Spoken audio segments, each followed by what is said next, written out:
हमारे साथ मौजूद है अखिलेश्वर प्रसाद जी, जो 2 बार से लगातार जिला पार्षद रहे हैं, क्षेत्र संख्या 26 और 27 से, और अभी दावेदार प्रत्याशी जनसुराज सिकटा विधानसभा से। बहुत ही एक ओजस्वी वक्ता जो अपने बातों से भरी सभा में भी लोगों का मन मोह लेते हैं। तो अखिलेश्वर प्रसाद जी, सबसे पहले आप सिकटा विधानसभा से प्रत्याशी हैं, दावेदार, आप अपने विधानसभा की पहले बदहाल स्थिति को हम सभी से साझा कीजिए। देखिए, मैं 2016 में जिला परिषद का पहला चुनाव जीता, फिर 2020 में मैं विधानसभा का चुनाव लड़ा, निर्दलीय लड़े, और फिर 2021 में मैं दूसरा क्षेत्र से जिला परिषद का चुनाव लड़ा तो फिर जीता। एक्चुअली में राउंड फिगर में मुझे कहना यह है कि सिकटा विधानसभा बिहार में 243 विधानसभा क्षेत्र है, उसमें सिकटा विधानसभा सबसे सुदूर और पिछड़ा क्षेत्र है। वहां पर जितने प्रत्याशी जीते, दिलीप वर्मा और धामू बाबू 30 साल, और आलम जी खुर्शीद आलम 10 साल, जो गन्ना मंत्री अल्पसंख्यक कल्याण मंत्री थे। ये 40 साल में सिकटा माइनॉरिटी को ढेर पोछकर खा गया है। वहां पर मैं कहना चाहता हूं आपके चैनल से, दिलीप वर्मा 20 साल विधायक रहे, उनके भाई 10 साल विधायक धर्मेश वर्मा रहे। कि 30 वर्षों में दिलीप वर्मा और उनके भाई धर्मेश वर्मा यानी धामू बाबू के द्वारा सिकटा माइनॉरिटी में एक भी बोर्ड नहीं लगा, एक भी उनका काम का बोर्ड नहीं लगा, और पूरा पैसा उठाकर क्या किए क्या नहीं किए, मगर बोर्ड नहीं लगा। और आज भी वो सिकटा माइनॉरिटी के बदसूरत स्थिति से तो कोई समझौता नहीं करना चाह रहे हैं, वहां की स्थिति को और भयावह करना चाह रहे हैं। गरीब वहां जनता है, गरीब को 2 रुपये देकर 10 रुपये देकर सिर्फ वोट निकालना जानते हैं और बाकी कुछ नहीं किया है। रहा मंत्री जी का बात, माननीय खुर्शीद आलम जी का बात, तो उन्होंने मंत्री बने, गन्ना मंत्री बने, अल्पसंख्यक कल्याण मंत्री बने। मैं पूछना चाहता हूं खुद मंत्री जी से, जब वो गन्ना मंत्री बने तो सिकटा माइनॉरिटी का वो बेटा थे, सिकटा माइनॉरिटी के बेटा ने एक मंत्री बनाया, विधायक बनाकर एक मंत्री बनाया, तो सिकटा माइनॉरिटी में एक गन्ना का फैक्ट्री उनको देना चाहिए था। चनपटिया में जो चीनी मिल बंद है, तो चनपटिया चीनी मिल शुरू उनको कराना फर्ज था, मगर उन्होंने सिर्फ मंत्री का फायदा उठाया, तमाम चीनी मिलों से पैसा उगाही किए और क्षेत्र में एक अपना ठेकेदारी प्रथा अपनाए, काम किए और पैसा कमाए। पूरे बिहार की कानून व्यवस्था इस समय लचर है, और बीते पहले आते ही मैनाटान में एक बच्ची के साथ रेप की घटना हुई थी, जिसपे आप सभी जनसुराजियों ने मुखर तरीके से आवाज उठाया था। आपको क्या लगता है कि दोषियों को सजा मिल चुकी है? देखिए, मेरे गांव का बगल में बस्टे गांव है, रेप की घटना हुई, बच्ची माइनॉरिटी रही। मैं प्रेस कॉन्फ्रेंस के माध्यम से मैं बोला हुआ था, उस पर एसपी साहब और डीएम साहब संज्ञान लिए और आरोपी को 24 घंटा में अरेस्ट भी किए। उसमें बच्ची को रेप करके और बच्ची के प्राइवेट पार्ट से छेड़छाड़ करके बच्ची को समझिए मार दिया गया, और जितना दोषी वो अपराधी है उतना दोषी ये जो पीएमसीएच हॉस्पिटल है बेतिया में, उसका डॉक्टर भी उतना ही अपराधी है। आप बताइए, रेप की घटना जब अस्पताल में आती है तो वहां के डॉक्टरों के द्वारा एसपी और डीएम को खबर क्यों नहीं किया गया?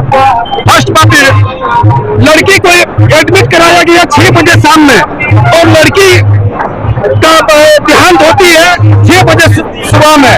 12 घंटे के अंदर में कोई प्रशासन को खबर नहीं की जाती है, और 12 घंटे के अंदर में अस्पताल के द्वारा उचित इलाज नहीं किया जाता है, जिसके कारण बच्ची का डेथ होती है।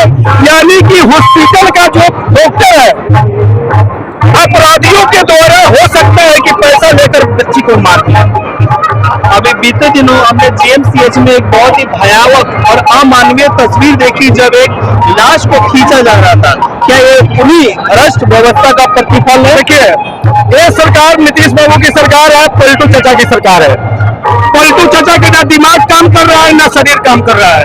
उनका वो शारीरिक रूप से भी बीमार हो चुके हैं और मानसिक रूप से भी बीमार हो चुके हैं। और उनका स्वास्थ्य मंत्री मंगल पांडे के बारे में मैं बता दूं, माननीय मंगल पांडे एक बार नहीं 2 बार स्वास्थ्य मंत्री रहे। मंगल पांडे सिर्फ प्राइवेट नर्सिंग होमों का बढ़ावा दिए पूरा बिहार में, और प्राइवेट नर्सिंग होम से सिर्फ पैसा कमाने का उन्होंने प्रयास किया। और जितने सरकारी अस्पताल हैं चंपारण से लेकर पूरा बिहार में, पूरा सरकारी अस्पतालों का स्थिति खस्ता करके रखती है। और स्थिति यह है कि लोग का एक तबियत खराब हो रहा है तो लोग बोल रहे हैं कि या तो प्राइवेट में जाएंगे नहीं तो गोरखपुर जाएंगे। ये हालात कर दिए नीतीश कुमार ने। आपका सिकटा विधानसभा नेपाल से सटा हुआ है, बिल्कुल, और वहाँ पर शराब को रोकने में सबसे अहम भूमिका निभा सकते हैं, लेकिन प्रशासन और वहाँ के स्थानीय नेता, क्या आपको लगता है कि मिले जुले हैं और शराब को रोकने में संभव नहीं है? देखिए, शराबबंदी कहाँ है? आप बताइए, बिहार में कोई शराबबंदी है? नीतीश कुमार ने शराब बंद किया। उनके मंत्री लोग अपने क्वार्टर में बैठकर, अपने आवास में बैठकर शराब पी रहे हैं। जो पुलिस को शराब पकड़ना है, पुलिस भी अपने वो भी अपना कमाने का एक जरिया बना लिया है। दारूबंदी का असर गरीबों पर है। गरीब कमाता है और दारू पीता है और सरकार को ले जाकर 6,000 रुपया दे देता है। नीतीश कुमार का ये जो शराबबंदी है बिल्कुल फ्लॉप है, और इस दारूबंदी से बिहार को बहुत सारी घाटा है। 2200 करोड़ एक दारू से टैक्स बिहार सरकार को मिलती थी। 2200 करोड़ सरकार को टैक्स मिलती थी। आज दारूबंदी जब लागू है और दारू हर एक जगह होम डिलीवरी हो रही है, तो दारूबंदी से फायदा क्या है? जिस दिन मेरी सरकार जन स्वराज आएगी, मैं बोल रहा हूं कि 1 घंटा के अंदर में पहला अगर काम होगा तो दारू को खोली जाएगी। और दारू का जो 2200 करोड़ रुपया टैक्स, वो बच्चों के शिक्षा के व्यवस्था पर तो पूरा पैसा खर्च होगा।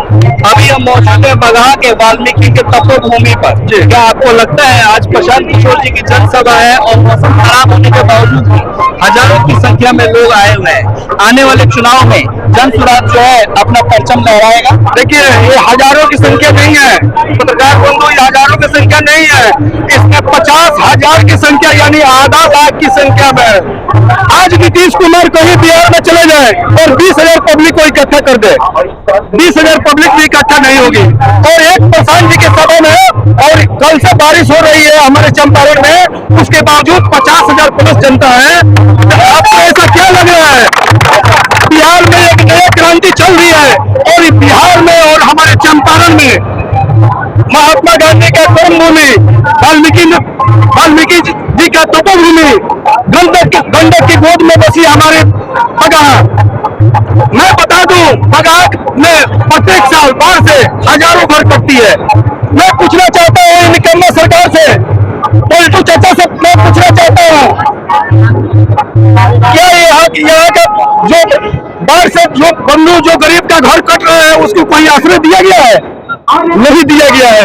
आप पूछिए बाढ़ आवासियों से, कहीं उसको नहीं बसाया गया, तो फिर इस निकम्मा सरकार से हम क्या उम्मीद कर सकते हैं? आपसे अंतिम प्रश्न हम करेंगे।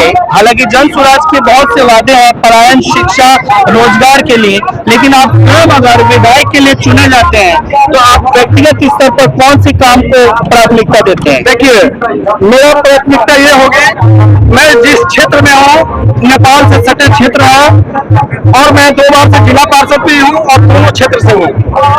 तो मैं अपने सिक्का महीना टाण के बारे में मैं ज्यादा सोच रहा हूँ कि मैं वहाँ से, वहाँ की जनता मुझ पर भरोसा करती है। तो सबसे पहला कि मैं युवाओं के लिए और छात्र छात्राओं के लिए जो मैट्रिक इंटर करने के बाद अपना पढ़ाई 60% नौजवान समाप्त कर देता है, गरीब का बच्चा समाप्त कर देता है, तो मेरा यही प्राथमिकता होगा कि सिक्का महीना टाइम में पहले मैं डिग्री कॉलेज स्थापित कराऊं। और दूसरी चीज होगी कि इस चंपारण में जितने सामुदायिक स्वास्थ्य केंद्र है, क्योंकि सरकारी अस्पताल में गरीब का बच्चा जाता है, गरीब का अगर तो सबसे पहले कि सभी चंपारण के हॉस्पिटल में लेडीज डॉक्टर का पोस्टिंग कीजिए और बहन बेटी के साथ जो हो रहे अत्याचार है उसको समाप्त करने का काम कीजिए। जय जय बिहार, जय बिहार। तो ये तो हमारे साथ अखिलेश्वर प्रसाद जी, जिनकी वाणी बहुत ही ओजस्वी और तेजस्वी है और जिन्होंने प्राथमिकता तौर पर ये कहा कि हमारे सिक्टर मैराथन विधानसभा में डिग्री कॉलेज और स्वास्थ्य की व्यवस्था के लिए भावुक बात करते हुए कहा कि महिला डॉक्टरों की नियुक्ति बहुत ही आवश्यक है और एक मानवीय संवेदना का भी ये विषय है। तो हम इनके उज्जवल भविष्य की कामना करते हुए इनको बहुत बहुत धन्यवाद।